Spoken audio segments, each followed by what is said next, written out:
Jai Radha Madhava Kunda Vihari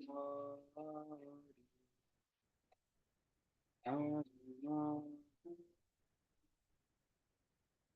Kunda Vihari Gopi Janavardha Girivaradhari Gopi Janavardha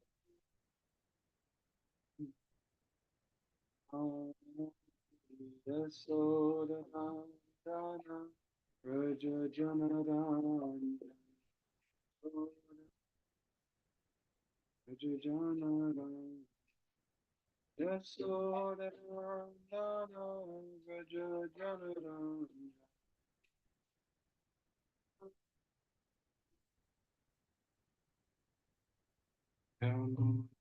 Ira Vajachari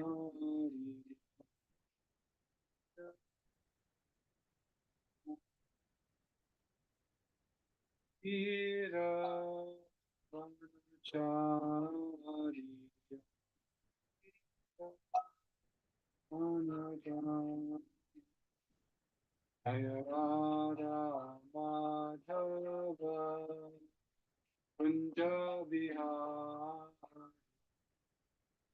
Radha Madhava Kunda Vihari.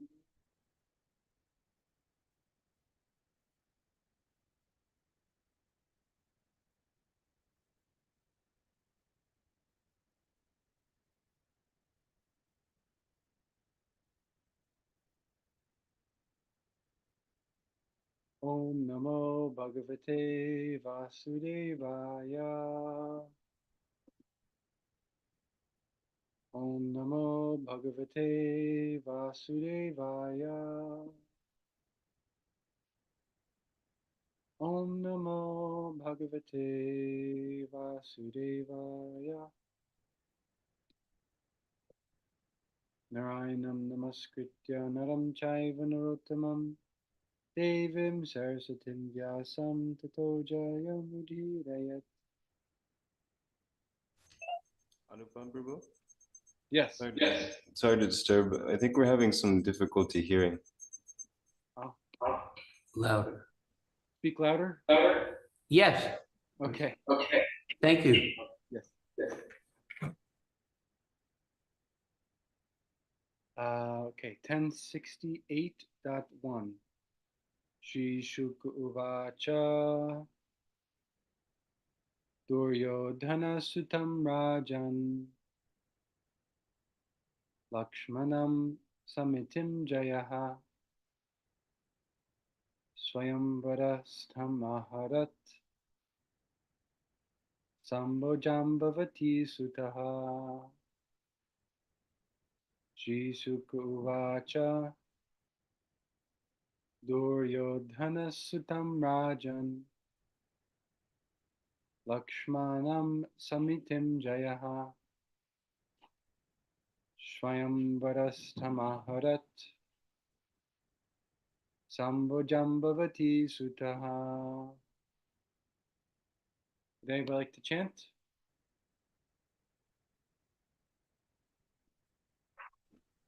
Hare Krishna. Shri Sukha Uvacha Duryodhana Sutam Rajan Lakshmanam Samitim Jaya Swayamvarastam Aharat Shambhu Jambavati Sutaha. Hare Krishna. Thank you. Somebody else?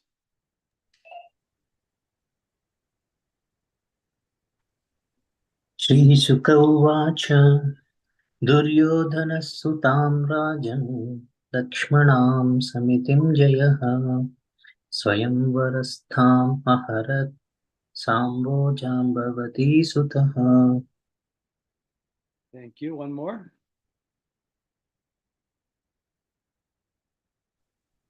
Shri Sukha Duryodhana Sutam Rajan Lakshmanam Samitim Jayaha Swayam Parastamarat Sambojambavati Sutaha. Shri Sukuvacha, Sukadev Goswami said, Duryodhana Sutam, the daughter of Duryodhana, Rajan, O king, Parikshit, Lakshmanam, named Lakshmana, Samitim Jayaha, victorious in battle, Swayam Vara, in her Swayamvar ceremony, Stam, situated, Aharat, stole, Sambaha, Samba, Jambavati Sutaha, the son of Jambavati. Translation: Shukadev Goswami said, O king, Jambavati's son Samba, ever victorious in battle, kidnapped Duryodhana's daughter Lakshmana from her Swayamvar ceremony.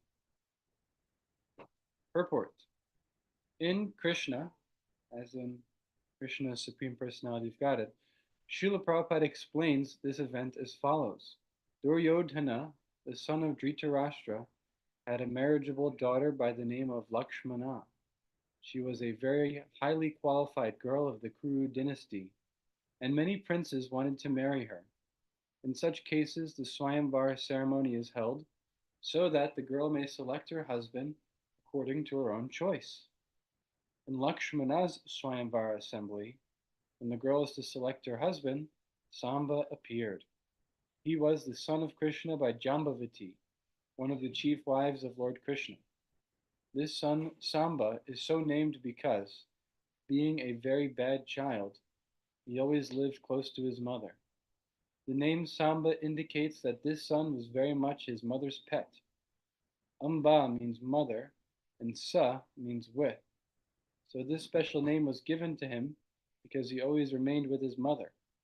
He was also known as Jambavati Sutta for the same reason.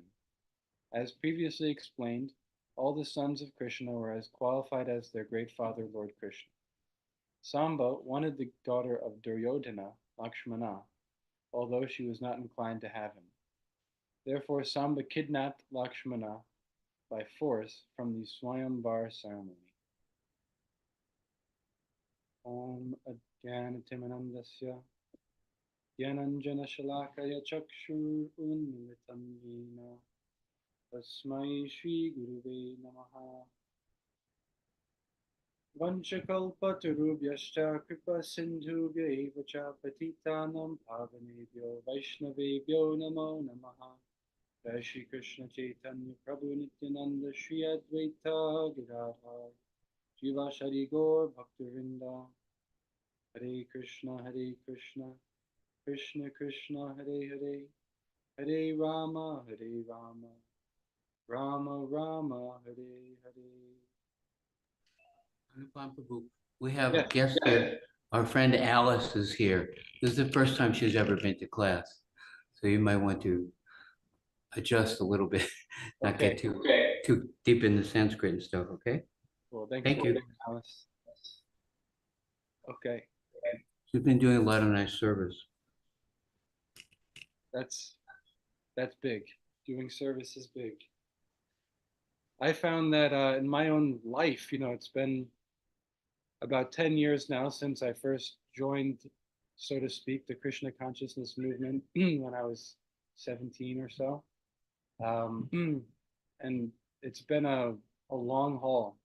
But what's kept me here, what's kept me ultimately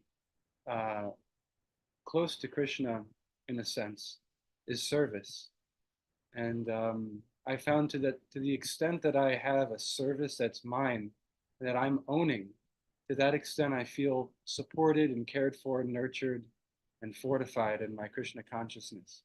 And to the extent to which I'm just kind of floating around and attending this program, attending that program, attending this class, that class, to that extent I feel perhaps a little distant. I feel like I'm not as close to God, as close to Krishna as I could be. And that's a fact, in any situation actually in which we feel distant, in which we feel detached from the assembly or from ourselves perhaps, from people in general, from spiritual people.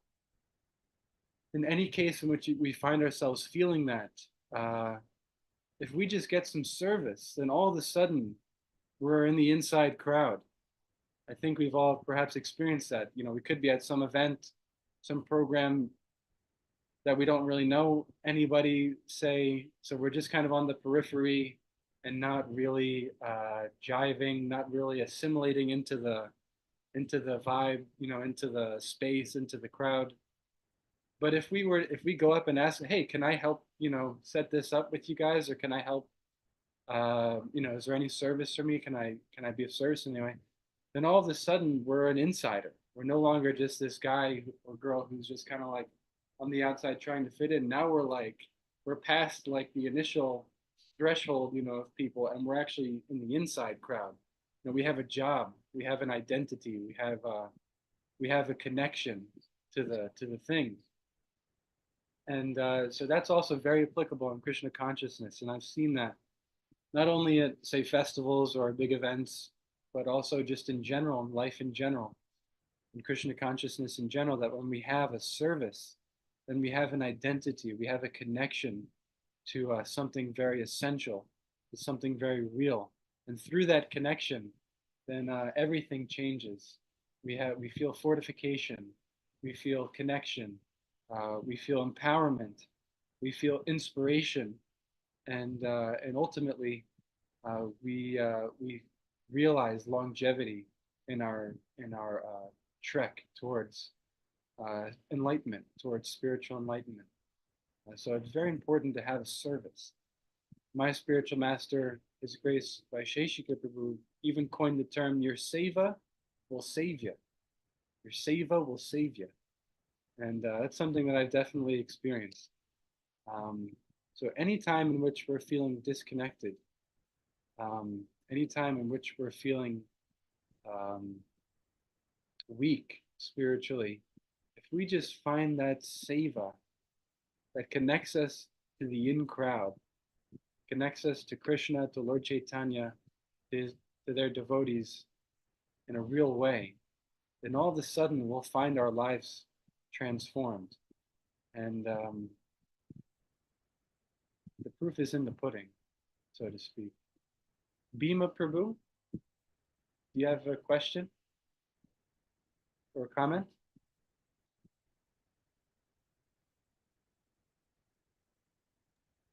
See a hand. I was just sorry about that, Prabhu. I was just going to blurt out right on. That is such a pertinent, essential panacea for all that troubles us. And all our doubts are assuaged. You know, I have to say for myself, you can read the Bhagavad Gita and the Bhagavatam inside and out, and the answers are there, but they're not assimilated into your heart. But then when you find yourself engaged in service, as you said, and that service is always in the association of devotees, then Krishna reciprocates with that feeling of surety. All doubt just disappears. And then we also always must remember that Shastra is revealed. It's actually revealed. It's a revelation. And we listen to these leelas, these pastimes of Krishna, you know, with I'm sorry, what's the monkey's name again? Dravida? Jambavan? Or No. The one that the pastime that we're just I'm mixing up names here. But anyway. Dvividha. Yes. You know, we read these pastimes and we're like, oh, you know, how does that relate to me? My God, this is, you know, this has the feeling of fable to it. You know, what am I supposed to learn from here? But when you engage in service, Krishna reveals from within this wonderful world how things make much more sense in Krishna's world than in the world that we're currently in. If we serve material nature, nothing makes sense. because of course everything comes and goes like a will of the wisp. But in Krishna's world, we have these eternal values which are related to us and which are shown to us by wonderful dramatic pastimes. Thank you very much, Prabhu, for answering Adi on that platform. That is the most essential teaching we can all know. Just join the party. That's Yes. all. Just jump in and start dancing, and then everything will be revealed. Hare Krishna.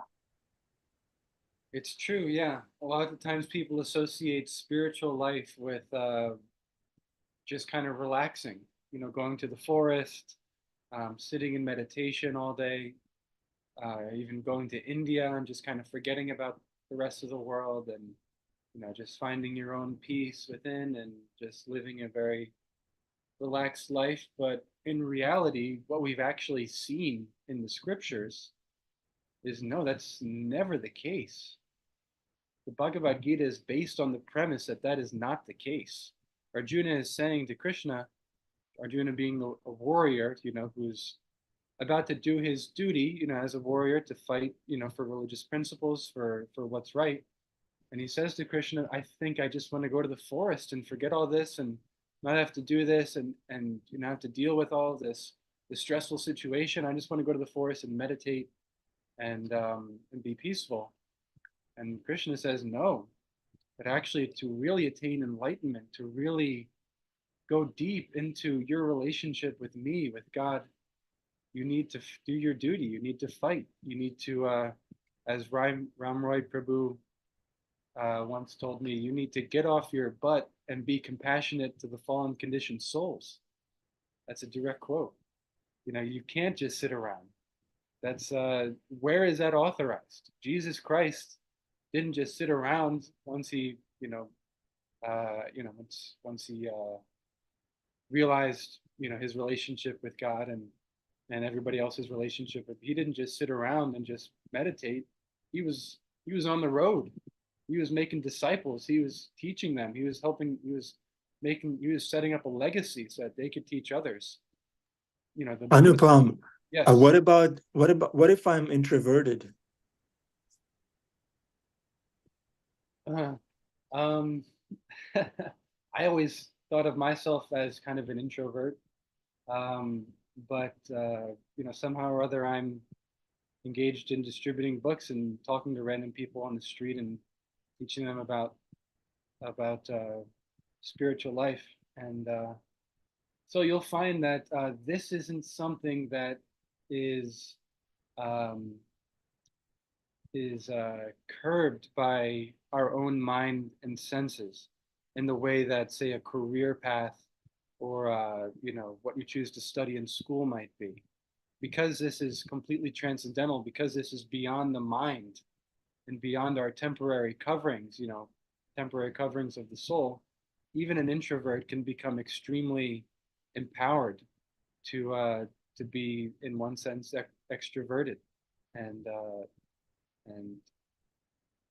go out and meet people and speak to people and be effective in helping soften hearts and inspire the world.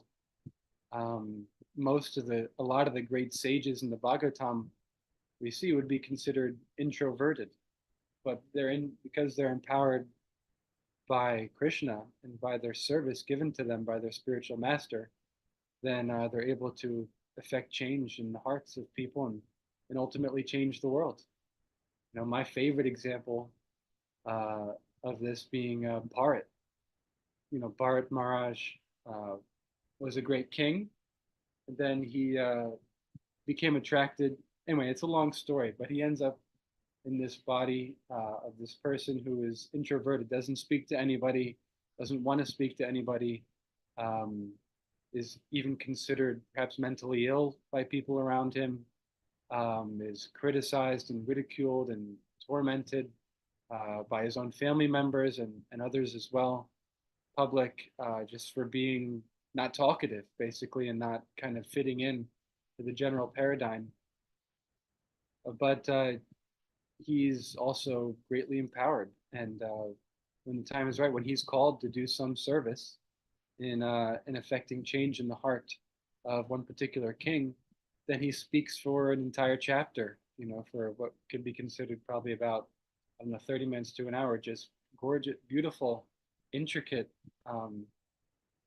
powerful philosophy, and completely changes this pompous king's heart into a very soft and supple thing, ready to take the message. And so, yeah, being introverted is something I think a lot of spiritual people, feel. But ultimately, because empowerment, transcendental empowerment, isn't subject to our material mind, and senses, it's ultimately not a factor, and I've seen a lot of cases, even, recently, just in my own experience, of people who are typically quiet, but when it comes to their service, they're empowered to speak very eloquently and very strongly, and affect change in the hearts of others. So that's been my experience. So yes, at the same time, everybody has different services, but ultimately, this is Lord Chaitanya's Sankirtan movement, and what that means is making oneself available to speak to others and be a source of love and light for the world, And so oftentimes that may translate to us speaking to people and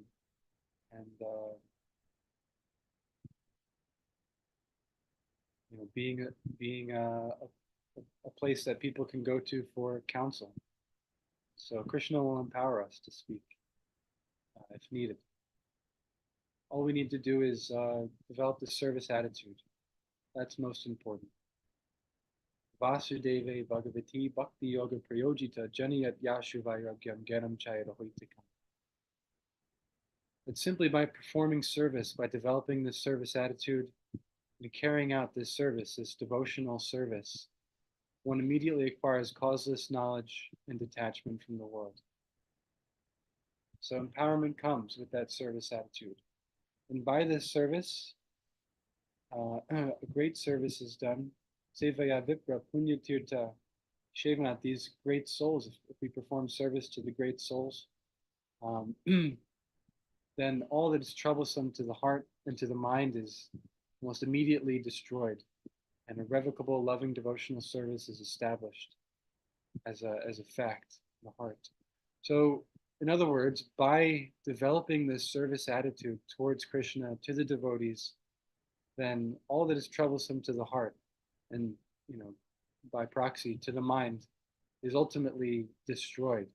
And we become empowered to break free from any kind of mental inhibitions, and also develop a deep love for Krishna, which is also transcendental, and which also empowers us to do more and more service.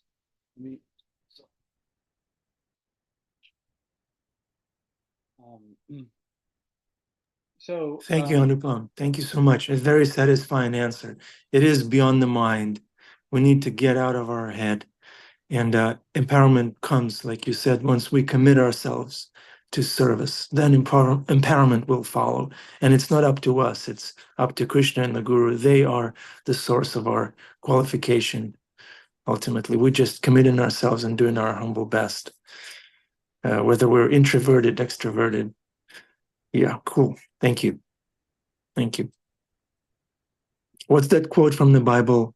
Even the layman can cross the ocean, or something like that. It's true. And yeah, it's transcendental. Ultimately, it is.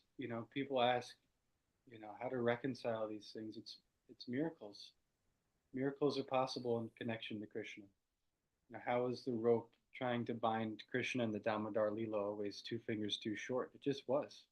Krishna is he's Yogeshwar. He's the master of all mystic power, so he can make things happen. How was everybody standing underneath Govardhan Hill if Krishna is just a little boy and he's holding up the hill? how are all these adults fitting underneath it, comfortably? And it's just because that's just how it worked. That's what Krishna arranged for. So, and you think that he can't empower you to do some humble service?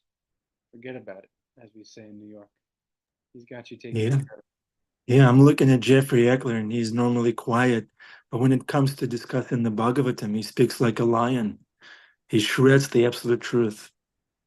Yeah, Yeah, a lot of devotees very, yeah. I've seen for sure. Um, so Well, get to the questions in a sec. I just wanted to read this really cool portion from the Bhagavatamrita that I was reading because, yes, talking a lot about service. Um, but it's also important to keep the ultimate goal in mind and what we stand to achieve by performing our devotional service. And of course, ultimately, it's more service, but that service is performed with love, more and more love, and that love makes the service more and more sweet. And the way in which that love develops is by having a service attitude and performing devotional service according to the instructions of our spiritual master. We gain, by his grace and by Krishna's grace, a deeper and deeper understanding of who Krishna is and just how wonderful is Krishna, as Adipurush says. And so we have the great privilege of reading texts like the Srimad Bhagavatam and texts like this one, the Brihad Bhagavatamrita, that were compiled specifically to attract us towards Krishna. So it creates a kind of synergy when we have this service that we're performing for a spiritual master, for Krishna, with the right service attitude, and we're reading these texts that are describing the beauty of Krishna and his pastimes. And more Krishna's sweetness and his supreme attractiveness are revealed to us. So I just wanted to read something from here very quickly because I know we want to leave time for questions. Um, but that just took me by surprise. And yeah, just so beautiful. Nice to meditate on. This is available through the BBT. If anybody needs one, feel free to reach out. I will have one sent to you. It's an incredibly important text. And you're about to see why. So the brief summary, Gopakumar was a cowherd boy in Vrindavan, like in Boma Vrindavan on the planet Earth. And he receives the mantra from his spiritual master and a service, basically, to chant the mantra. And he starts doing it. And by so doing, he attains higher and higher levels of spiritual realization, of spiritual attainment, until ultimately coming to Goloka Vrindavan. And this is when he first hears Krishna in Goloka Vrindavan.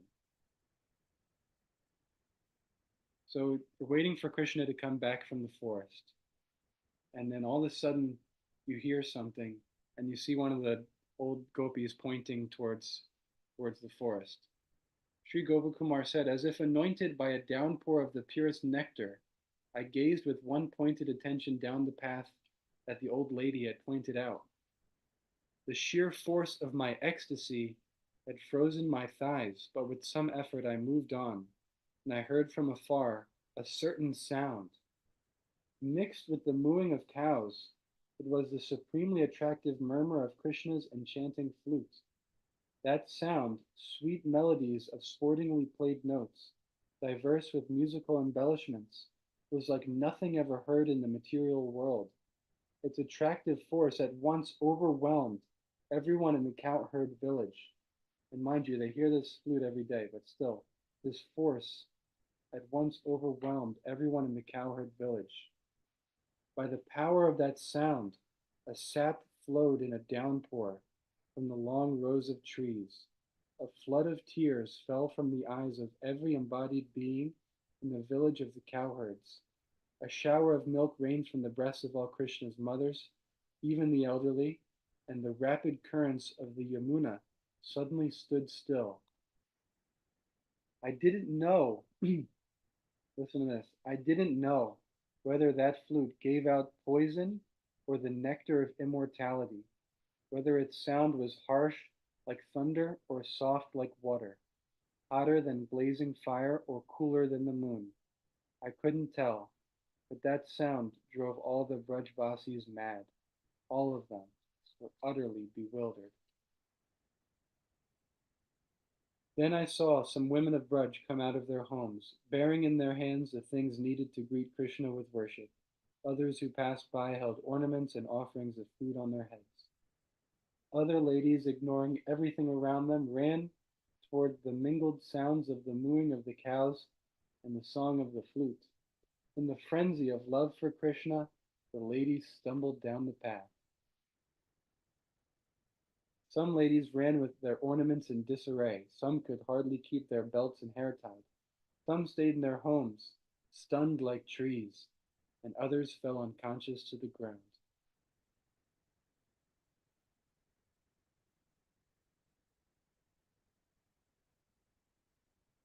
Swiftly the ladies ran to the bank of the Yamuna, absorbed in singing Krishna's names and pastimes. I too went forward as if pulled by someone, joining the throngs of gopis rushing forward on all sides. I too began to run quickly. Last couple ones. Then from a distance I saw him, his charming flute in hand. Running quickly, he emerged from among his friends and animals and approached me, saying in a sweet voice, "Look, Sridham, here is my dear friend Sarupa, the sun who shines on the lotus of your family." Krishna was dressed for the forest, his garments, earrings, and peacock feather crown all swayed to and fro, and his garland of kadamba flowers, as did his garland. His fragrance perfumed all directions, and his beautiful lotus face blossomed with a playful smile. Anyway, of course, we could go on and on, but this is available from the BBT. Highly recommend. Gopi Puranadana Prabhu did the translation and translated the commentaries also. It's a life-changing book. I highly recommend it. And feel free to send me a message if you'd like a copy. But now we'll stop and have some time for questions and reflections. Thank you, Anupama Prabhu. There's a burning question from Karen. You talked about service, how this is so crucial. So the question from Karen is, Hare Krishna, how do we serve if we're not near a temple or don't have a spiritual master? So many different ways. One of the easiest ways is to just always carry a book with us. So we could purchase some books from the BBT or from a temple whenever we do go to a temple. Or if you don't have access, you could send me a message and I could send you a case of small books, and you could just always keep a book on you. And that is a service in and of itself, because you're making yourself available to Lord Chaitanya and to Krishna to use you to spread the good word, so to speak. And trust me, people will approach you. Krishna will send people that want to talk about yoga and meditation and spiritual life, and when he does, then you'll have the book in hand and we'll be able to give it out. There's also little free libraries you may have heard of all around America, where there's like just basically boxes with a door and you could stick books in there. You could Google little free libraries near me and make sure they're always stocked up with books. But it's really important to find a guru who you can directly ask for service. And that comes with time, of course, but as long as you're actively searching for one, that's also a service in and of itself. It's a service to Srila Prabhupada to find one of his representatives who you can take shelter of. And of course, we all have, Srila Prabhupada as our guru, and he was very keen on this point of distributing books and having books on us. And so that's why, even if we don't have a Diksha guru at the moment, by carrying Prabhupada's books with us, that's a service that we can do to all of our guru. Yeah.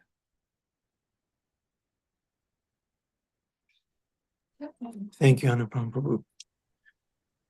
I guess we can kind of carry on with this question, and everyone is welcome to contribute to it. Maybe you have something to share about the nature of devotional service in general, what it is, and then we can meditate on how that can play out in my life, in my particular circumstances. So please, this is an open mic moment. Go ahead. And a very nice question from Karen. Devotionals. So one way is to carry a book. So we got that covered. Any further contributions on how to serve Krishna in my circumstances? Is there a blueprint? Sure.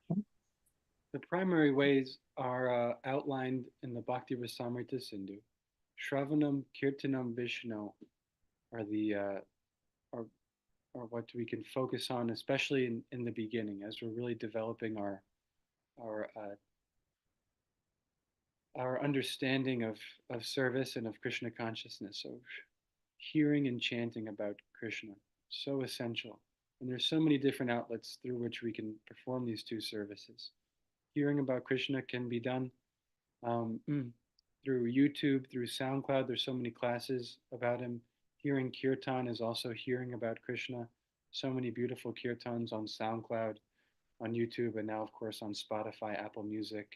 Johnny Harrison has a huge plethora of options, and many other devotees. So hearing about Krishna and hearing his names is a service that we could do that is extremely powerful, because Krishna is none different from his names and from his pastimes. And chanting about Krishna. So having a certain number of rounds of Hare Krishna mantras we chant every day, even if it's just one round. We have our beads that we chant on. If anybody doesn't have them, again, you could reach out to me, send me a message, and I'll make sure you get some. Um, but sticking to a certain number and not going beneath it every day. So even if it's just one round, we chant one round a day, and that's our service to Krishna. Because Krishna is pleased when we remember him, and to serve means to please. So that's kind of the basis. And then as we do those two things, we start to develop an attraction to Krishna. We start to develop devotion for him. And then gradually, all of a sudden, we start doing regular everyday things for Krishna. We wake up in the morning and we're thinking, I'm going to brush my teeth for Krishna because he likes hygiene, he likes sattva gun. And I know that if I keep my teeth clean, then it's pleasing to him because it'll allow me to serve him better. And all of a sudden, we're taking a shower for Krishna for the same reason. And, we're walking, we're going to work for Krishna because we have this devotion for him and we want to do our work in such a way that he'll be pleased. And this is a real thing. It's not sentiment, it's a love that actually develops through hearing and chanting about Krishna and performing service to the spiritual master, to the guru. So that's like the basic outline that I've experienced. But yeah, looks like we have a few other hands raised. I forget, I'm not sure who was first, but maybe you guys know. Let's hear from Dr. Hugo. He always has good things to say.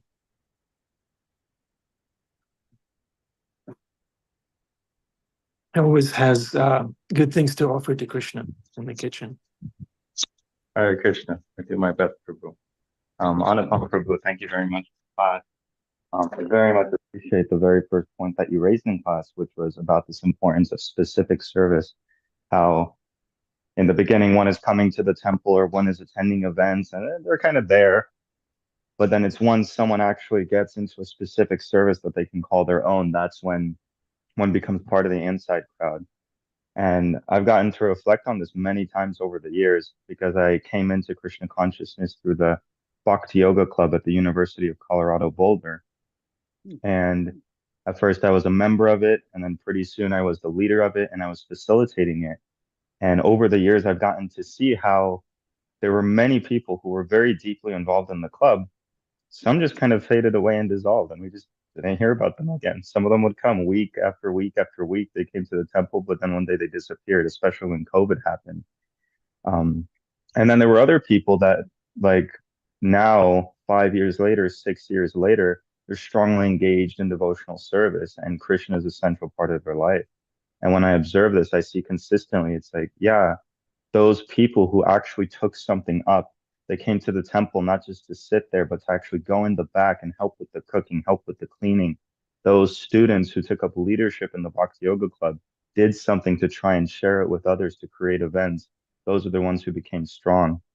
And so I'm really appreciating this point that it's not quite enough to just experience devotional service, to just witness it as a bystander, as an audience, but to be tangibly involved in it. That's when that growth happens, and the devotees aren't just like a spiritual organization, but they become family. They become our brotherhood, our sisterhood, our community. So I very much appreciate this point, and I'm grateful that you raised it. Thank you, Bhakti Hugo. Yeah, always really edifying to hear a testimony like that. And yeah, Prabhupada also, if you watch the first Following Prabhupada on YouTube, it's a lot about him like meeting out service to different new people coming. And he knew that that's the secret sauce. It's right there in the second chapter of the entire Bhagavatam. Vasudeve Bhagavati Bhakti Yoga Priya. Devotional service, perform devotional service, you get automatically causeless knowledge and detachment from the world. And that's how you stay in devotional service long term. Thank you. Annabelle's iPad.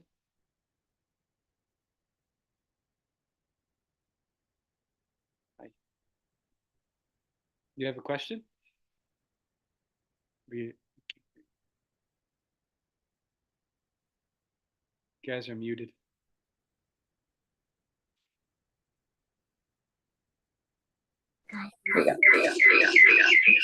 Hello.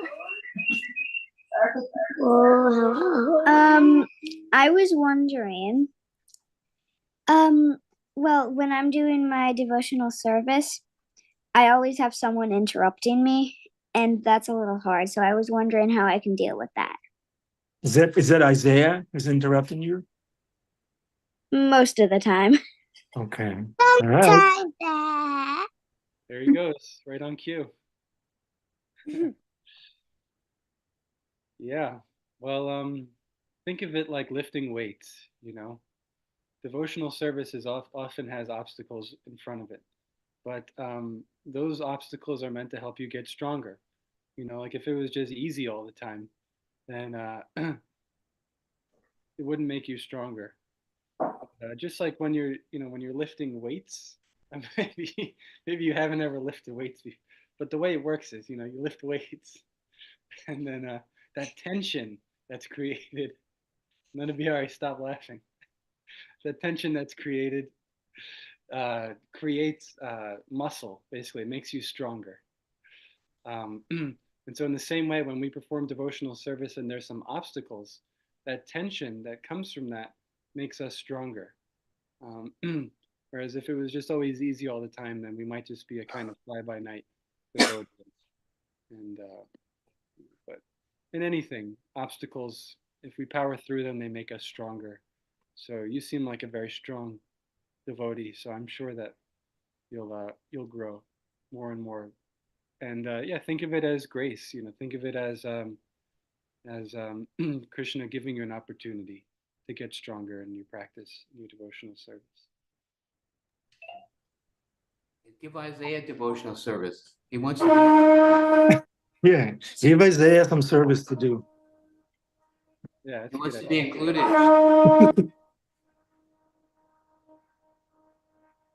Yeah.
Shri Radha Murida Gaur Chandana Subha Bhagavan ki jai.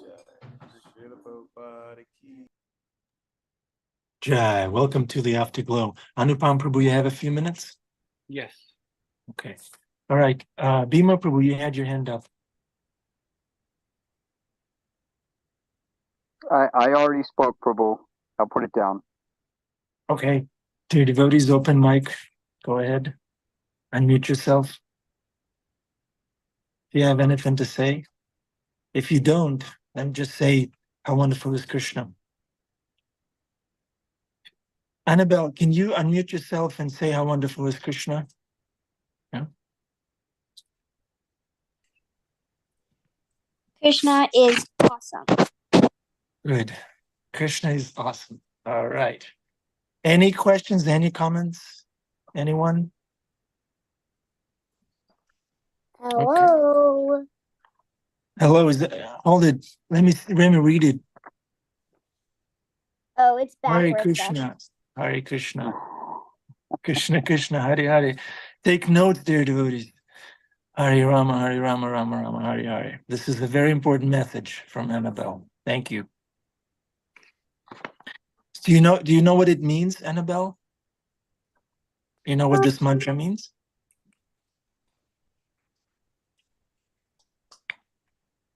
Not much. It means Nothing. Krishna, please let me serve you. Krishna, please give me some service to do. That's what it means.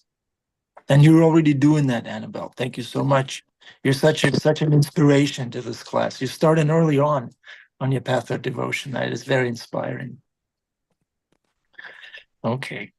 Speaking of service, shouldn't Anupam Das get to work at Serenity Retreats right away? I think you're late, Prabhu. That's right. Yep. No, I have some service by Krishna's grace. I guess that chanting is working. It's good to have. It's blessing for sure. You're Yeah. a wonderful asset, a wonderful, when you came on board, I knew everything was going to be all right. It was the perfect complementary, uh, perfect complementary list of talents that were available from you, Prabhu. It fit just perfectly, and I can't wait to see the unfolding of everything that you guys have planned at Serenity Retreats. Yeah. Krishna is so mystical, and he just loves everybody so much. When you think about it, it's really amazing to see. And as a result, he empowers these different projects to spring up around the world, just so that he can reestablish his lost loving relations with each and every conditioned soul. This is the mercy of Lord Chaitanya. You know, if you read the Chaitanya Charitamrita, so much of it is Lord Chaitanya um, bent on reclaiming as many fallen conditioned souls as possible. So he's very kind to give us this very intimate service to him, where we can give out books to people, and we can give people prasadam that's going to help them get closer to Krishna, and yeah, offer some service at some of the places that are dedicated purely to this end, to give people a chance to get to know Krishna and receive some service for him, which is so valuable. And if we notice that these things Lord Chaitanya did, Adi and I were talking last night about this. He was ever notice that whatever in Lord Chaitanya's pastimes, it was always about Lord Chaitanya going over to see someone, a gathering. It was from one gathering to the next. Even when Lord Chaitanya was alone walking through the Jarikhand forest, he gathered the tigers and the deers. It's all about the gathering. As Christ says, wherever two gather in my name, there I shall be also. So I think the most important caveat, the prerequisite to devotional service is to simply get yourself in the company of other devotees and then plan a party. You know, that's actual service. That's all Lord Chaitanya did. He had a Sankirtan party. It was always chanting, like Prabhupada said. You know, we think he was just joking around when they asked him, what is the movement all about? He said, chanting, dancing, and feasting. They go, well, we're just working so hard, Prabhupada. We're constantly on the road. We're doing this and doing that. And he goes, no, you're not. You're chanting, dancing, and feasting. So that whole consciousness of understanding that no matter what we're doing, whether it's teaching yoga or distributing books or serving out prasad or attending class, it's all about the gathering of like-hearted souls. That is truly what is inspiring to the very nature. Yeah. Hare Krishna. Thank you, Bhima Prabhu. It's always nice to hear your realizations. Always really deep and really well spoken too. It's important. And Bhima Prabhu's farm is pretty far away from the temple, right, Bhima Prabhu? And still, look at Bhima Prabhu. He's fully engaged in service. It's not a geographical. There's no geographical limitations. Yeah. Especially nowadays with so many classes online and so much kirtan online and so many ways to get places, you know, for big festivals.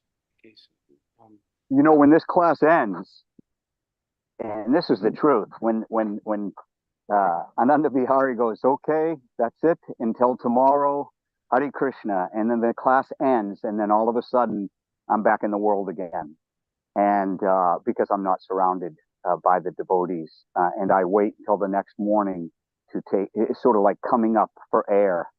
Then even you can even listen to classes, but this live, the idea of a live association it's ineffable to describe the difference between that and perhaps reading or chanting on your own.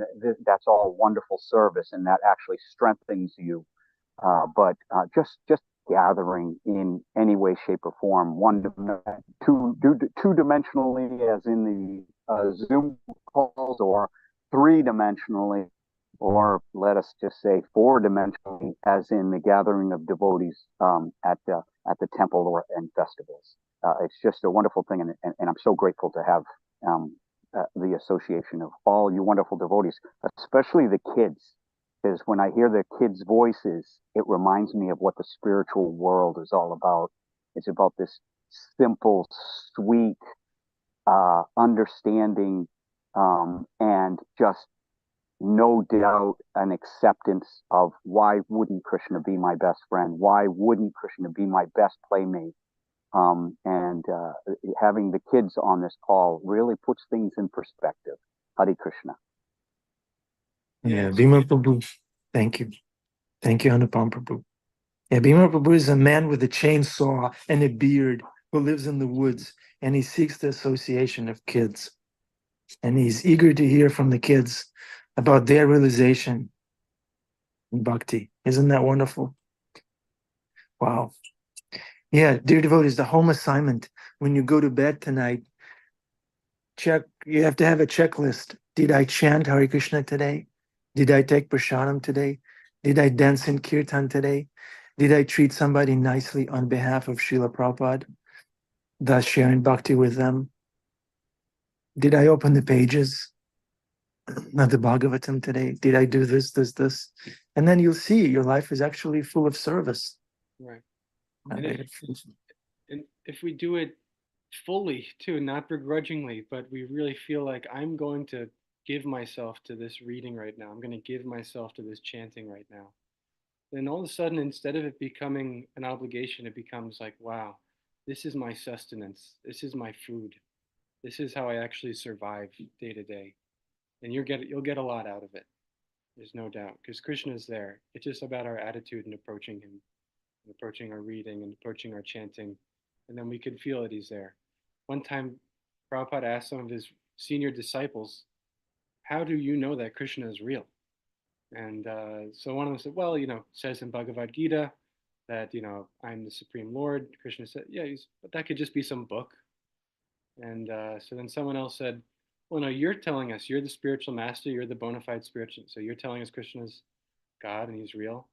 And Prabhupada said, yeah, but I could just be some guy, some old man who's, a religious fanatic who's telling you like this. And then finally someone said, we know Krishna is real because when we chant his names, we can feel his presence. We can actually directly realize Krishna. And Prabhupada said, yes, this is how you actually know. And that's also in the Bhagavad Gita. This is the king of religion. This is the supreme dharma, not because I say so, not because this book says so, or because this teacher says so, but because you can have direct perception of the self by realization through this practice, through this lifestyle that's given in the Bhagavad Gita. You can actually feel Krishna, you can feel God, you can realize God. And it's something that's it's a scientific experiment. It's the only place you're going to get it for the most part. You might have something like it, but in terms of really realizing Krishna to the fullest extent, hearing and chanting about him and serving the spiritual master will do that for you.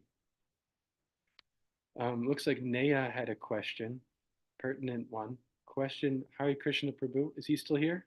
No, he is, okay. Yes, Neha. Can you reflect on this incident when Lord Baladev fell from the stairs of his chariot during recent Rath Yatra in Puri and got hurt? And also what is happening in Bangladesh, like destroying ISKCON temples, harassing devotees, and burning the deities?